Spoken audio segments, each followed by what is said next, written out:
মাত্রই কোলবালিশ ধরে উঠে বসেছে।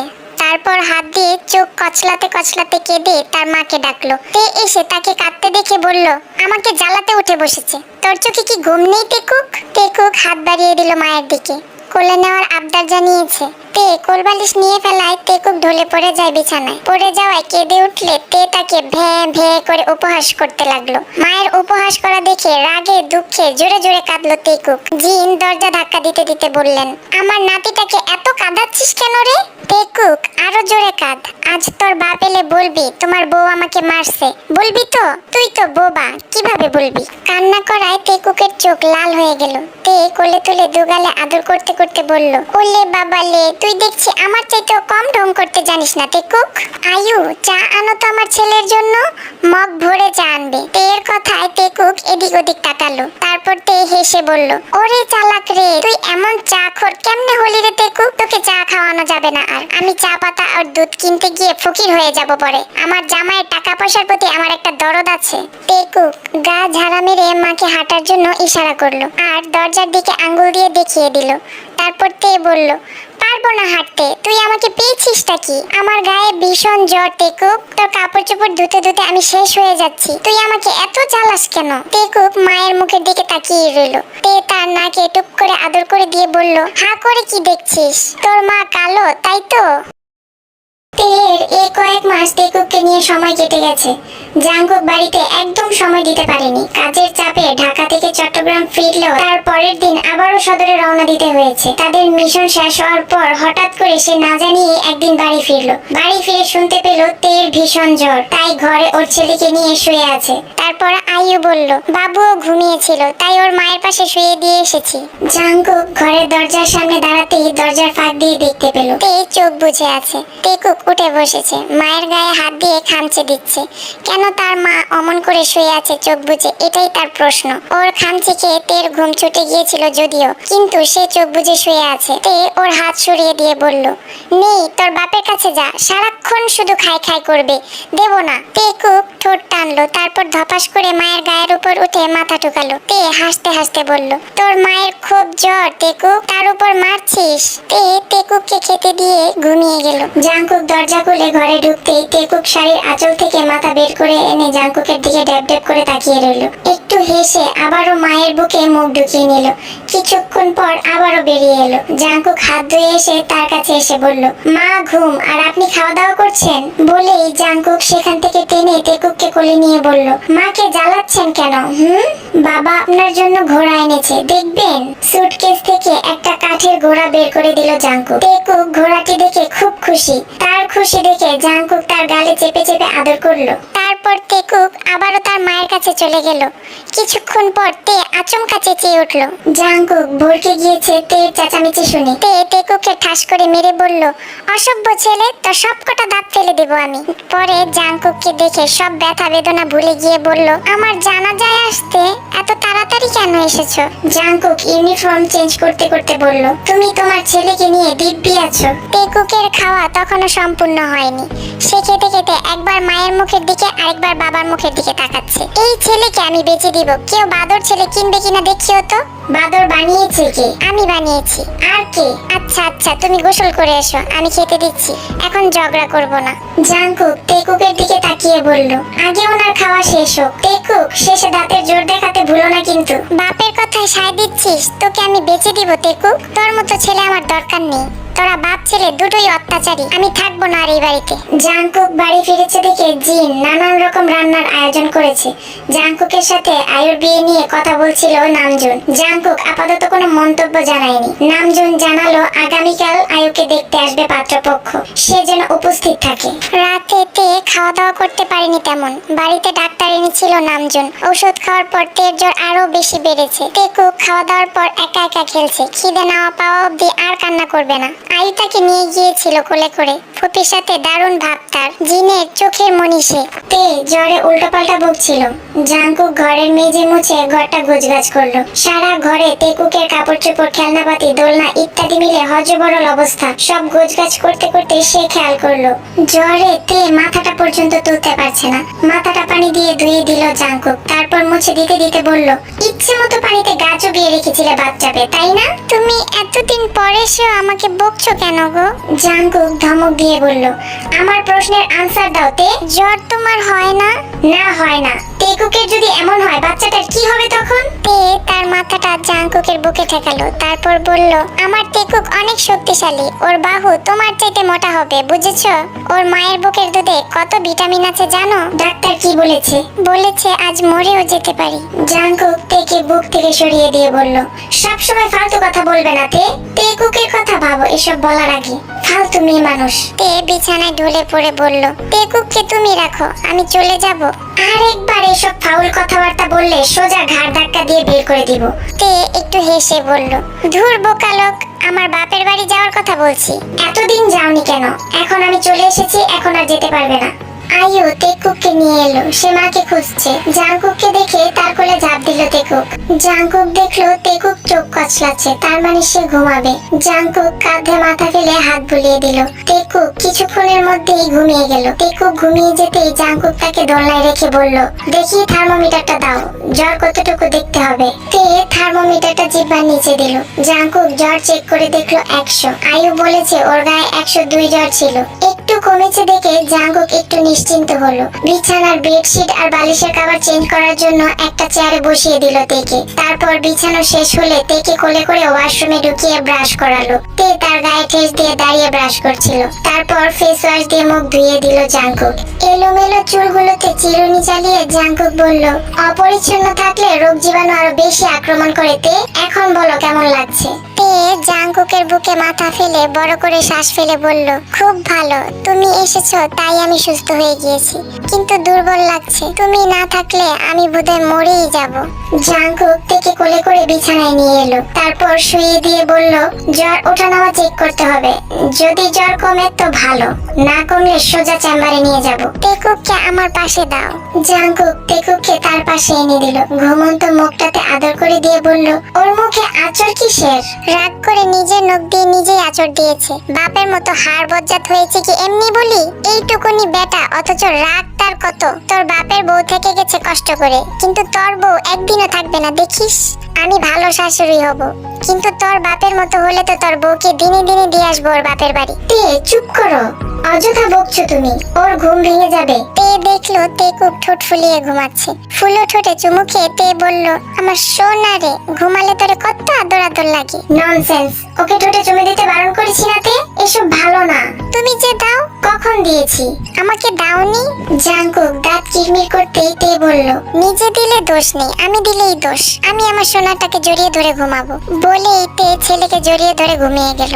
জাঙ্কুক ও ড্রিম লাইট জ্বালিয়ে দিয়ে ঘুমিয়ে পড়লো। মাঝরাতে তে তেকুককে তার পাশে এনে জাঙ্কুকের বুকে গুজে গিয়ে বলল, কতদিন পর এসেছো, আমাকে একটু জড়িয়ে ধরনি। এই জাঙ্কুক গভীর ঘুমে আচ্ছন্ন। তে জাঙ্কুকের বুকে মুখ ঠেকিয়ে আবার ঘুমিয়ে গেল। জাঙ্কুক অনেকক্ষণ পর বলে উঠল, জ্বর কেমন তোমার? অনেক বেশি। জাঙ্কুক তার কপাল চেক করলো, তারপর তে বলল, জ্বর তো এখানে থাকে। বলেই জাঙ্কুকের হাতটা তে তার পেটের উপর রাখলো। জাঙ্কুক তেকে ধরে টেনে এনে জড়িয়ে ধরে বলল, কমে এসেছে, অনেক জ্বর আছে এখনো। আচ্ছা, সকালে ওষুধ দিব, ঘুমাও এখন চুপচাপ। এখন দাও, সকালে তেকুক জেগে উঠবে। জাঙ্কুক ভালো করে চোখ মেলে দেখলো তেকুককে ওপাশে রেখেছে তে। সে অবাক কণ্ঠে বলল, তুমি ওকে ওদিকে রেখেছো কেন? আমার তোমার সাথে লেপ্টে ঘুমাতে ভালো লাগে। জাঙ্কুক তের দিকে তাকিয়ে বলল, কে যেন চলে যাবে বলেছিল? হ্যাঁ তাই তো, সময়টা চলে আসতেছে, কিন্তু আমার খুব কষ্ট হচ্ছে। তুমি না থাকলে আমার কিচ্ছু ভালো লাগে না। তাহলে যেও না। না, যেতে হবে, বাপের বাড়ির জন্য মন পড়ছে। সাথে তোমাকেও বোঝাতে হবে আমি না থাকলে কেমন লাগে, তেকুককেও বোঝাতে হবে। ঘুমাও চুপচাপ। খুব শীত লাগছে, তোমার গা কি গরম? তোমারও কি জ্বর? না, আমার গা সবসময় এমন থাকে। মাথার মতো গাও সবসময় গরম থাকে। বুঝলাম। তে জাঙ্কুকের বুকে নিজেকে আড়াল করার চেষ্টা করতেই জাঙ্কুক তাকে বুকের নিচে চেপে ধরে গলায় মুখ ডুবিয়ে দিয়ে বলল, আর কোনো নড়াচড়া করলে সোজা বের করে দেব। আদর করার সময়ও ধমকায়, কেসটা কি বুঝলাম না আজও। ভোরের দিকে জাঙ্কুকের ঘুম ভাঙতেই দেখলো তেকুক তাদের মাঝখানে চলে এসেছে। মাথাটা তের পেটের সাথে লেগে আছে। একটা পা জাঙ্কুকের মুখের উপর, আরেকটা পা জাঙ্কুকের গলায়। জাঙ্কুক আফসোসের সুরে বলল, সব আয়ত্ত করে নিয়েছে মায়ের কাছ থেকে। আইয়ুকে পাত্রপক্ষ দেখতে এসেছিল। পাত্র এনজিওতে চাকরি করে। আরএমের সাথে বেশ কথাবার্তা চলছিল পাত্রের বাবা, চাচা, মামার সাথে। পাত্র এসেছে, পাত্রের মায়ের সাথে বসে আছে সে। জাঙ্কুককে কয়েকবার ডেকে পাঠিয়েছে আরএম। তে এসে তাকে বলছে, কিন্তু সে এমন ভাবে সেজেগুজে রেডি হচ্ছে যেন আইয়ুকে নয় তাকে দেখতে এসেছে। তে মহা বিরক্ত। সে একটা মেরুন রঙের শাড়ি পরেছে। জাঙ্কুক তাকে চোরাচো দেখে বলল, ওদের সামনে যাবে না। তে তার কথা শুনে ভ্রু কুচকালো, বলল, কেন?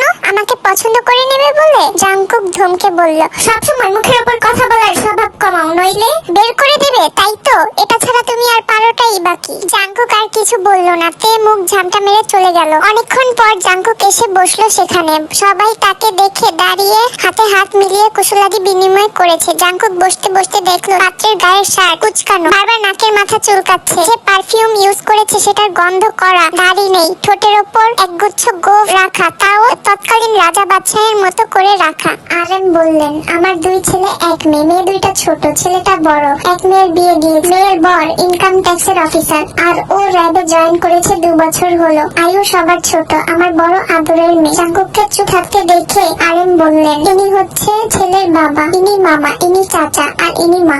জাঙ্কুক ছেলের মায়ের উদ্দেশ্যে বললেন, আপনি আমার বোনকে একা দেখে আসতে পারেন, ও সবার সামনে আসবে না। জাঙ্কুকের কথায় অপমানিত বোধ করলো তারা। আরএম হেসে বললেন, আয়ুকে একটু ডাকো, দেখা দিয়ে চলে যাও। জাঙ্কুক বলল, আমি কি বলেছি তা বোধহয় শুনতে পাননি। আরএম ছেলের উপর ক্ষুব্ধ হলেন, কিন্তু তা চেপে রেখে মলিন হেসে পাত্রের মায়ের উদ্দেশ্যে বললেন, আপনি দেখে আসতে পারেন, আমরা কথাবার্তা এগোই। কাজল চাচি এসে পাত্রের মাকে নিয়ে গেল। সবাই কথা এগোলো। জাঙ্কুক শুধু চুপচাপ শুনলো। আয়ু কাঁদতে কাঁদতে শাড়ি পরছিল। জিন চর মেরেছিলেন সকালে। মা মেয়ের মধ্যে তে নাক গলায়নি। জিন ওকে কাঁদতে দেখে বললেন, বিয়ে কি এখন হয়ে যাচ্ছে আজব? তোর ভাই যেখানে দাঁড়িয়ে বিয়ে দেবে সেখানে তোর এত কান্না কিসের? আয়ুর কান্না তবুও থামার নয়। তাকে তে শাড়ি পরিয়ে দিচ্ছিল। শাড়ি পরিয়ে দেওয়ার সময় আয়ু বারংবার তার চোখ মুছে যাচ্ছিল।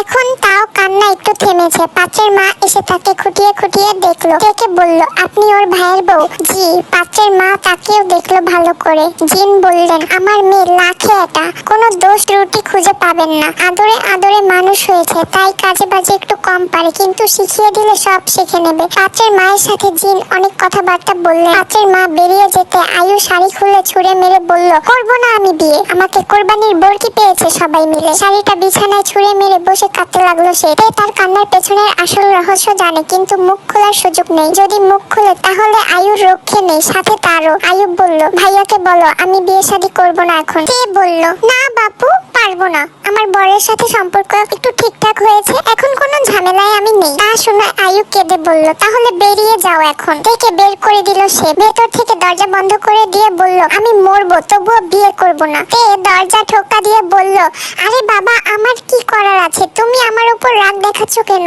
টেকুকের আব্বা এমনিতেই আমাকে একটু মেনে টেনে নেওয়া শুরু করেছে, তার মধ্যে আমি ওর বিপক্ষে কাজ করলে ও আমার উপর খেপে যাবে। তোমার মদনটার ফোন নাম্বার দাও আমাকে, আমি কথা বলে দেখি। দরজা খোলো। দেখো দরজা না খুলে আমারও কিছু করার নেই। আয়ু দরজা খুলে বলল, তুমি ভাইয়াকে রাজি করাবে তো? তে ওর দিকে চুপ করে চেয়ে রইল। আয়ু বলল, না পারলে আমাকে মুখ দেখিও না, যাও। বলেই দরজা বন্ধ করে দিতে চাচ্ছিল। তে দরজা আটকে বলল, আচ্ছা আচ্ছা, কেঁদো না, আমি চেষ্টা করব, চিন্তা করো না, ওই মদন তোমার হবেই। পাত্রপক্ষ চলে যাওয়ার পর বাবা আর ছেলের মধ্যে তুমু যুদ্ধ শুরু হলো। কথা কাটাকাটি, তারপর বাগবিতণ্ডে লিপ্ত হলো। আর এখন জিনিস ছুড়ছেন আরএম। শ্বশুর মশাইকে এর আগে এত রাখতে দেখেনি তে, কিন্তু খেপে গিয়ে টিভির রিমোট আছাড় দিতে দেখে তে সহ বাড়ির সকলেই ভীত হয়ে গেল। তিনি চিৎকার করে বললেন, কত বড় বেয়াদব হয়েছে তুমি, বাড়িতে গাদ্দারের মতো কথা বলো। তা ঠিক আছে, তাই বলে মেহমানদের সামনেও? মেয়ে আমার, সিদ্ধান্ত আমার, তুমি কে নাক গলানোর? জাঙ্কুকও ওনার মুখের উপর সাফ সাফ জানিয়ে দিল,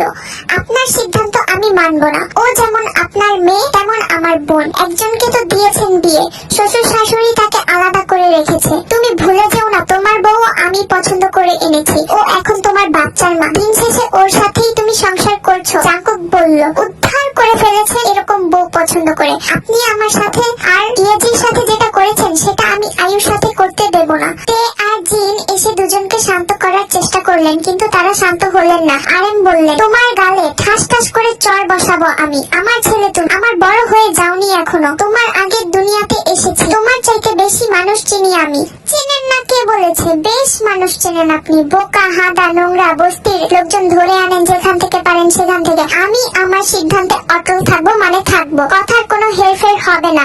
ওই বস্তির ঘরে আমি আয়ুকে দেব না, মানে দেব না। তোমাকে শান্ত হতে বলেছি। বাপ ছেলে কি শুরু করেছো?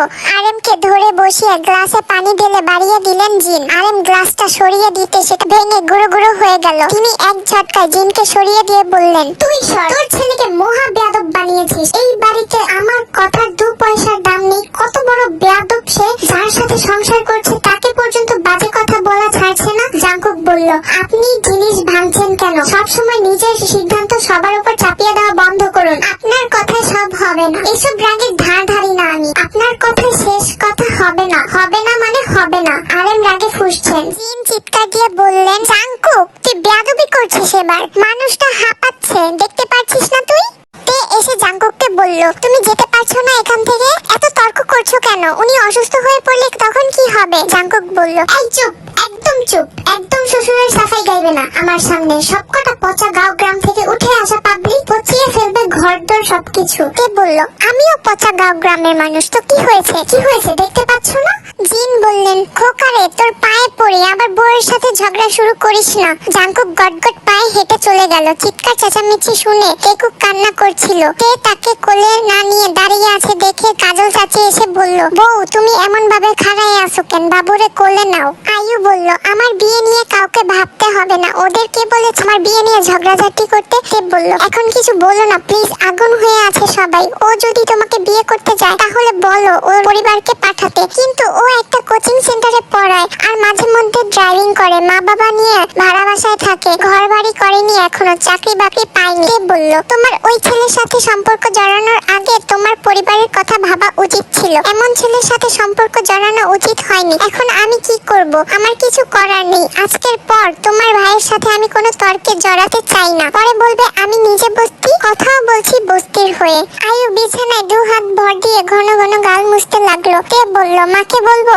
আয়ু বলল, ওই মহিলা মারতে মারতে মেরে ফেলবে আমাকে। তুমি কিছু করো নইলে আমি। কে বলল, দেখো ভুলভাল কিছু ভেবো না। সবাই যা চায় তা পায় না। আমিও যা চেয়েছি তা পাইনি। যা পেয়েছি সেটাকে আঁকড়ে ধরে আছি এখনো। আয়ু বলল, ওনার চাকরি হলে সব ঠিকঠাক হয়ে যাবে। গ্রামের বাড়িতে ওদের পুরনো বাড়ি আছে, টাকা পয়সা হলে নতুন ঘর তুলবে। কে বলল, আচ্ছা ওর নাম্বারটা দাও। আয়ু বলল, উল্টাপাল্টা কথা বলবে না তো? তুমি তোমার বরের হয়ে কথা বললে আমি ফোন নাম্বার দেব না। কে বলল, আমাকে বিশ্বাস না করলে কিছু করার নেই। আয়ু ভয়ে ভয়ে নাম্বারটা দিল ওর হাতে। আয়ু বলল, এখন কোচিং এ থাকবে, বিকেলে ফোন দিও। উনি কিন্তু তোমাকে চেনে, আমার মান রেখো। বিকেলের দিকে তে ফোন দিয়েছিল ছাদে গিয়ে। তে এর ফোন রিসিভ করেনি ছেলেটা, কিন্তু 15 মিনিট পর নিচ থেকে ফোন দিয়ে সালাম দিয়ে বলল, আসসালামু আলাইকুম। তাই বলছি, আপনি কে বলছেন? ওপাশ থেকে গাড়ির হর্নের শব্দ শোনা যাচ্ছে, গলাটাও কঠিন শোনা যাচ্ছে। আরেকটা ফাটাকে আয়ুর কপালে জুটে গেল নাকি, কিন্তু কণ্ঠস্বরটা খুব চেনা। তে বলল, কাই ভাইয়া।